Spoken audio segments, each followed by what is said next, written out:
Sir नमस्कार। Sir मेरा नाम आशीष कुमार है। मैं कानपुर में जनता टीवी न्यूज चैनल में रिपोर्टर हूं। सर मैंने सोमनाथ मंदिर जो कल्याण थाने के जस्ट बगल में एक सोमनाथ मंदिर है भगवान शंकर जी का, उस मंदिर को पनकी रोड से मंदिर तक जाने के लिए जो रास्ता थी उस रास्ते पे काफी अतिक्रमण था। उस अतिक्रमण को हटाने के लिए कानपुर नगर निगम की टीम और कल्याणपुर पुलिस फोर्स मौके पे पहुंच करके उस पूरे अतिक्रमण को हटवाया गया। आगे फ्रंट पे 2 पक्की दुकानें थी, उन दुकानों को भी जेसीबी द्वारा गिराया गया। गिरा करके पूरा रोड पनकी रोड से लेकर के सोमनाथ मंदिर तक पूरा रोड खाली कराया गया, पूरा अतिक्रमण खाली कराया गया।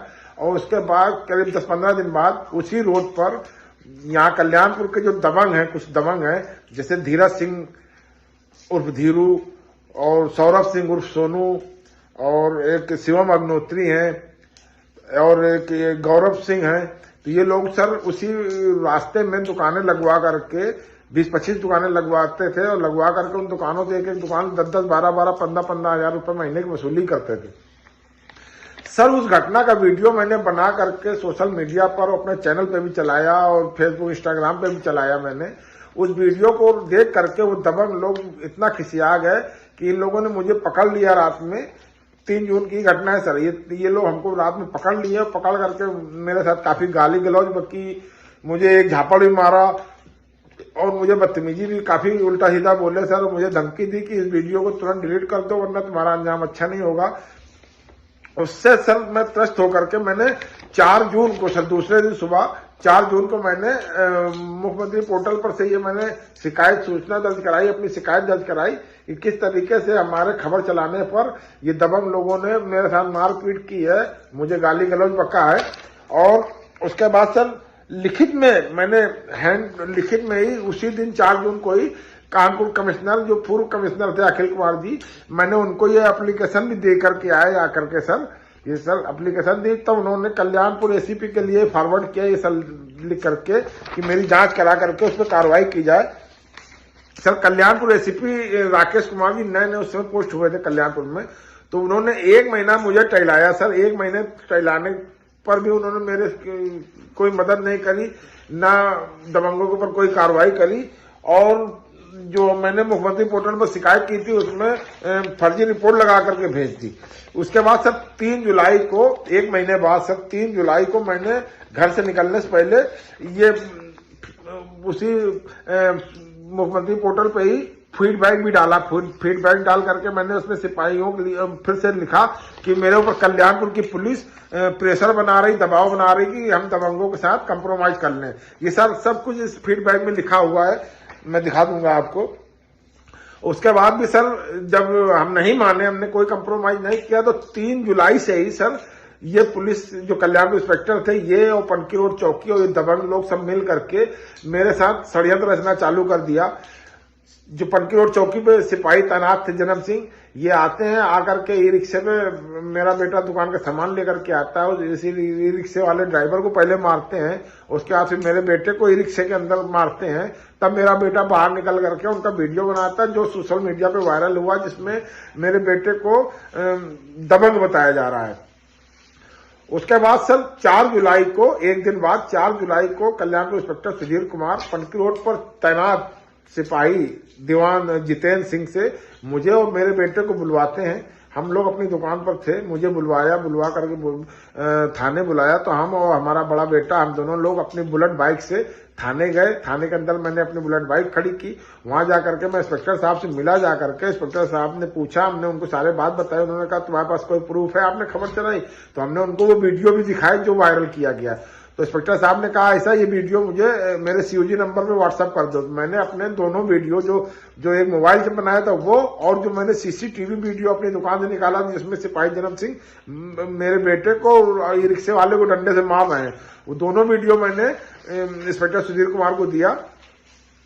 फिर सुधीर कुमार जी ने मुझे कहा कि आप लोग बैठिए और मैं अभी बात करता हूं, तो मुझे और मेरे बेटे को बैठाल दिया। बैठालने के बाद में फिर वहां पर पनकी रोड चौकी इंचार्ज अजीत सिंह आए और एक दरोगा जी और थे वहां, रवि नाम का था दरोगा जी, रवि शर्मा शायद नाम है। तो ये लोग आए, आकर के मेरा और मेरे बेटे का मोबाइल छीना और जेब की तलाशी लिए। तलाशी लेने के बाद में मुझे और मेरे बेटे को हवालात में बिठा दिया। रात में सर 12:30 बजे जो कल्याणपुर इंस्पेक्टर थे सुधीर जी, ये काफी मतलब ड्रिंक किए हुए थे। ड्रिंक करने के बाद ये आए, आकर के सीधा मुझे बुला करके हवालात के अंदर ही आकर के मुझे गाली गलौज पड़ने लगे और मेरे सर इतना मारा सर, मुझे ही मारा, मेरे बेटे को भी मारा। और मुझे तो सर इतना मारा कि मारते मारते हवालात के अंदर ही मेरा मारते हुए पैर भी तोड़ दिया इन्होंने। पैर तोड़ने के बाद सर मुझे जब 5 जुलाई को कल्याणपुर CSC भेजा गया डॉक्टरी के लिए, तो ये 3-4 दरोगा थे, 3-4 सिपाही थे, 3-4 होमगार्ड थे, 10-12 लोग ये हमको लेकर के गए। जैसे मैं बहुत बड़ा गैंगस्टर हूँ, बहुत बड़ा क्रिमिनल हूँ, मुझे लेकर के गए और मुझे CSC डॉक्टर के सामने पेश नहीं किया CSC में। उन्होंने मुझे बाहर में डाल दिया और बाहर में डाल करके डॉक्टर से जो भी अपना मीटिंग की बात की, वो बात करके मेरी फर्जी एक डॉक्टरी रिपोर्ट बनवा करके उसको कोर्ट वहां जेल में भिजवा दिया, जिससे मेरी कोई डॉक्टरी नहीं कराई गई। मैं जेल में सर दर्द से पीड़ित रहा हूँ, दवा खा खा के वहां पर रहा हूँ। उसके बाद सर जब मैं जेल से छूटा हूँ, जेल से छूटने के बाद में मैंने सीधे कानपुर के उर्सुला हॉस्पिटल में मैं गया। मैं जाकर के मैंने वहां पर अपनी चोटें दिखाई, मैंने अपनी जांचें करवाई, जिसमें ये साबित हुआ कि हमारे पैर में काफी चोटें हैं, मांसपेशियां फटी हुई हैं, पैर में फ्रैक्चर है। और उसके बाद सर मैंने पैर में प्लास्टर, मेरे पैर में कच्चा प्लास्टर चढ़ा दिया गया। मेरे पैर में प्लास्टर चढ़ाने के बाद में मैं सर वैसे ही प्लास्टर चढ़ा हुआ मैं अपने लखनऊ गया, अपने ऑफिस जाकर के अपने स्टेट हेड से जाकर के मैंने शिकायत करी, बताया कि सर मेरे साथ ऐसी ऐसी घटना हुई है। तो उन्होंने कहा तुमने मुझे फोन क्यों नहीं किया? तो उन्होंने कहा सर फोन कहां करते, मेरा मोबाइल चूंकि पुलिस ने छीन के रख लिया था सर, 2 महीने बाद मेरा फोन दिया है मेरा, तो मेरा मोबाइल भी छीन के रख लिया था, इस वजह से सर मैं सूचना नहीं दे पाया। तो मेरे जो स्टेट हेड थे उन्होंने अखिल कुमार जी कमिश्नर साहब को फोन किया, फोन करके उनको पूरी घटना बताई कि ऐसी ऐसी बात है, ऐसा ऐसा किया मेरे रिपोर्टर के साथ में आपके इंस्पेक्टर ने। तो उन्होंने सुधीर कुमार जो इंस्पेक्टर थे कल्याणपुर, उनको कल्याणपुर थाने से तो हटा दिया, लेकिन उनको अपने ऑफिस में PRO की पदवी पे बैठा दिया। अब चूंकि कमिश्नर साहब के PRO हैं तो उनकी बात की कौन अवहेलना कर सकता था? कोई नहीं। जिस इंस्पेक्टर से जो भी इंस्पेक्टर उनके बाद आया उन्होंने उससे बोल दिया, वो मेरे ऊपर कार्रवाई और मुझे फर्जी तरीके से फांसने के इरादे ढूंढने लगे। जो पनकी रोड चौकी पे आया उसको बोल दिया, वो भी मेरे ऊपर जो है बहाने ढूंढने लगे मुझे फंसाने के, फर्जी मुकदमे लगाने के। उसके बाद सर मैं काफी परेशान हो गया। तब मैंने जो है कोर्ट से 156(3) में मैंने मुकदमा भी किया सर। ये मैं कल्याणपुर इंस्पेक्टर सुधीर कुमार और जो वो दबंग जिन लोगों ने मेरे साथ मारपीट की थी, गाली गलौज की थी, उन लोगों के खिलाफ सर सबके ऊपर मैंने कोर्ट से 156(3) में मुकदमा किया, क्योंकि थाने से मेरी कोई कार्रवाई नहीं हो रही थी।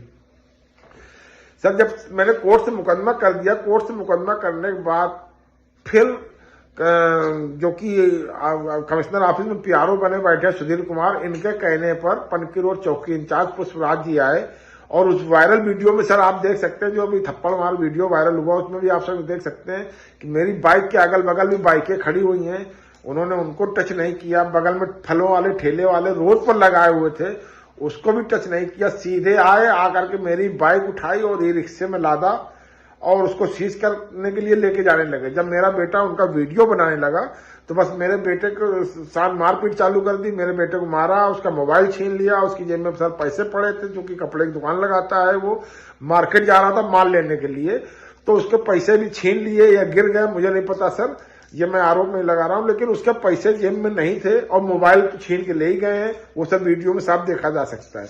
तो इस तरीके से सर मुझे और मेरे परिवार को परेशान किया जा रहा है कल्याणपुर की पुलिस द्वारा।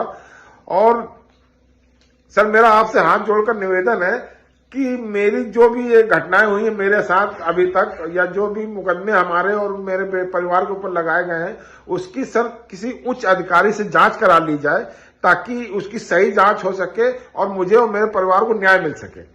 सर मेरे ऊपर फर्जी मुकदमा भी लिखाया गया है, जो कि इसमें दिखाया गया है कि मैं और मेरी पत्नी और मेरा छोटा बेटा जो कि 16 साल का उम्र है, इंटर में पढ़ता है सर, उनके ऊपर आरोप लगाया गया कि हम लोगों ने 15 लाख रुपए की रंगदारी मांगी है, वसूली है सर, वसूली भी है।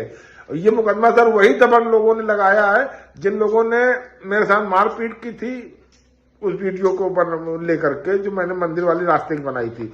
और जो 15 लाख रुपए का रंगदारी का जो मुकदमा लिखाया है सर, उसमें जो उन्होंने प्रूफ पेश किया है वो बैंक स्टेटमेंट पेश किए, और उसका सर ये है सर मेरा एग्रीमेंट है। ये वही दबंग है जिन्होंने धीरज सिंह, और ये मैं हूं। तो मेरे अपना मकान, अपनी गोदामें वगैरह सब इनको दी थी 15 लाख रुपए में, जिसका उन्होंने पैसा मुझे 6 लाख कुछ रुपए मेरे अकाउंट में ट्रांसफर किए थे, और बाकी पैसा इन्होंने नगद दिया था, 15 लाख रुपए दिए थे। वही स्टेटमेंट ये निकाल करके सर इस मुकदमे में इन्होंने लगाया है कि मैंने इनको रंगदारी इन्होंने मांगी थी और रंगदारी का मैंने पैसा इनको इसे ऑनलाइन दिया है और इतना नगद दिया है। और सर ये 2018 की घटना है सर। 2018 में हमने इनको जमीन दिया था जिसपे इन्होंने हमको पैसे दिए थे, और 1 महीने के अंदर में इन्होंने मेरा वो 15 लाख रुपए मुझे दिया था, जो ये अब दिखा रहा है कि मैंने इनसे रंगदारी वसूली है। सर 15 लाख रुपए मुझे 1 महीने में ये रंगदारी दे देंगे सर? इतना बड़ा कौन सा ये गुनाह किए थे, कौन सा गलत काम करते हैं जो मुझे 15 लाख रुपए ये रंगदारी दे दिए 1 महीने में? सर आपसे निवेदन है हाथ जोड़ करके कि मेरी मदद करें, और जो भी वीडियो या जो भी मुकदमे हमारे ऊपर है उसकी सही से अच्छे से जांच करा ली जाए, ताकि मुझे और मेरे परिवार को न्याय मिल सके।